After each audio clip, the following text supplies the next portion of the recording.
आज के इस विश्लेषण में हम एक ऐसे डार्क और खौफनाक रहस्य की गहराई में उतरने वाले हैं जिसने पूरे जापान को झकझोर कर रख दिया था।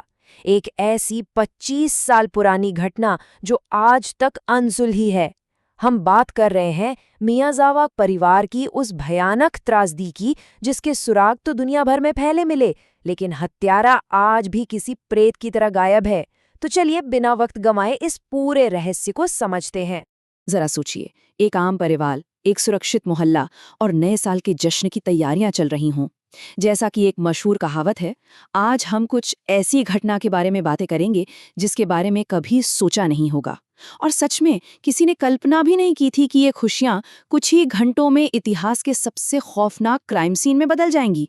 ये कहानी सिर्फ एक अपराध की नहीं है, बल्कि उन अजीबोगरीब सुरागों की है जो किसी भी इंसान की समझ से बिल्कुल परे हैं। 2.5 लाख, जी हाँ, 2,50,000। ये कोई मामूली आंकड़ा नहीं है।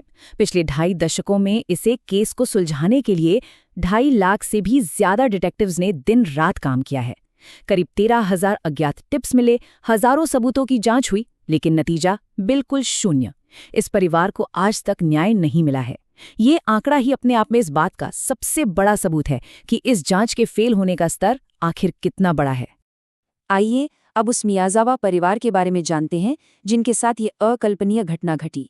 44 वर्षीय मिकियो, 41 वर्षीय यासुको, उनकी 8 साल की होनहार बेटी नीना और 6 साल का छोटा बेटा रे। 30 दिसंबर 2000 को नए साल की शॉपिंग से लौटने के बाद वे बस आराम करना चाहते थे। ये एक एकदम आम और खुशहाल परिवार था जो अपनी जिंदगी में व्यस्त था। ये कोई साधारण बना बनाया घर नहीं था।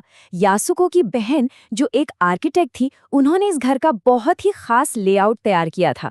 पहली मंजिल पर यासुको का क्रैम स्कूल और स्टडी थी, बीच की मंजिल पर बच्चों का कमरा और बाथरूम था, और सबसे ऊपर लिविंग रूम, किचन और एक अटारी थी जहां यासुको और नीना सोते थे। और सबसे जरूरी बात, निजता बनाए रखने के लिए घरों के बीच खास साउंड प्रूफिंग की गई थी।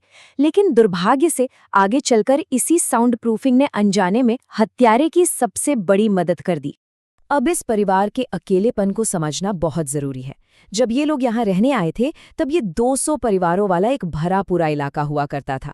लेकिन फिर सोशिगाया पार्क के विस्तार के लिए सरकार ने लोगों की जमीनें खरीदनी शुरू कर दी। दिसंबर 2000 आते आते ये जगह किसी घोस्ट टाउन की तरह वीरान हो चुकी थी, जहाँ केवल 4 परिवार बचे थे। इस हालात ने परिवार को पूरी तरह से अलग थलग कर दिया था। वैसे देखा जाए तो कोई भी इतनी बड़ी घटना बिना किसी चेतावनी के नहीं होती। 30 दिसंबर से पहले के उन कुछ दिनों में भी कई डरावने संकेत मिले थे, जिन्हें उस वक्त शायद किसी ने इतनी गंभीरता से नहीं लिया। उस खौफनाक रात से पहले की घटनाएं किसी हॉरर फिल्म की स्क्रिप्ट जैसी ही लगती हैं। मिकियो की कुछ शोर मचाने वाले स्केटर्स और जापान के कुख्यात बोसुजोकु बाइकर गैंग के साथ बहस हुई थी। एक अनजान कार कई दिनों से उनके घर के बाहर मंडरा रही थी। और सबसे डरावनी बात, इलाके में बेजुबान जानवरों के साथ अचानक से बहुत ज्यादा क्रूरता की जा रही थी। ये सब देखकर ऐसा लगता है जैसे कोई साइकोपैथ अपनी इस खौफनाक योजना की रिहर्सल कर रहा था। अब फिर आई 30 दिसंबर 2000 की वो रात। परिवार दिन भर की थकान के बाद सो चुका था, जबकि मिकियो पहली मंजिल पर अपने कंप्यूटर पर काम कर रहे थे। किसी को भी जरा सा भी अंदाजा नहीं था कि अगले कुछ पलों में क्या होने वाला है। चलिए इस पूरी रात की टाइमलाइन को देखते हैं। रात करीब 11:30 बजे बगल के घर में रहने वाली दादी हारुको को कुछ भारी आवाजें सुनाई दी, लेकिन साउंड प्रूफिंग की वजह से वो आवाजें दब गई। जांच के मुताबिक 11:30 से 12:05 के बीच पूरे परिवार को बेरहमी से खत्म कर दिया गया। अगली सुबह जब कोई फोन नहीं उठा तो हारुको ने अपनी स्पेयर चाबी से दरवाजा खोला, और फिर जो मंजर उन्होंने देखा वो किसी की भी रूह कपा देने के लिए काफी था। घर में पूरी तरह सन्नाटा था और हर तरफ तबाही मची हुई थी। यहाँ सबसे बड़ा सवाल ये उठता है कि हत्यारा इतने आधुनिक तालों के बावजूद अंदर कैसे आया।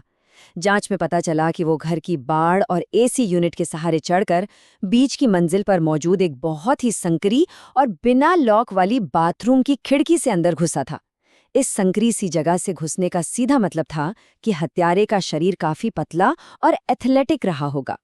अब आते हैं इस केस के सबसे चौंकाने वाले हिस्से पर, एक बेहद अजीब क्राइम सीन और हत्यारे की वो लापरवाही जो किसी के गले नहीं उतरती।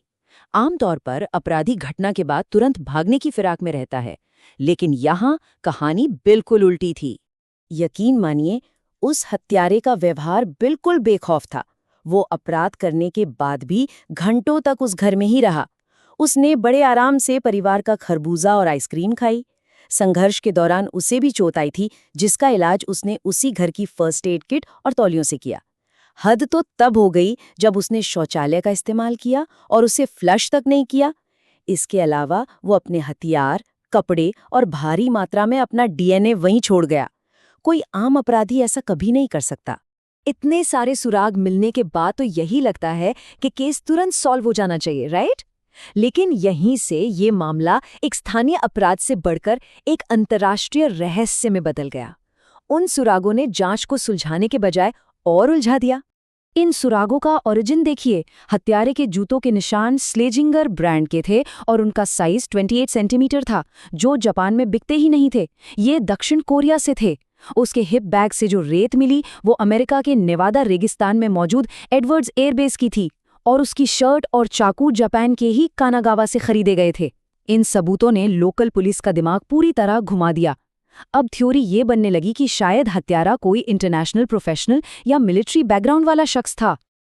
अगर थोड़ी देर के लिए मान भी लें कि ये एक डकैती थी, तो चोरी हुए सामान की लिस्ट देखिए।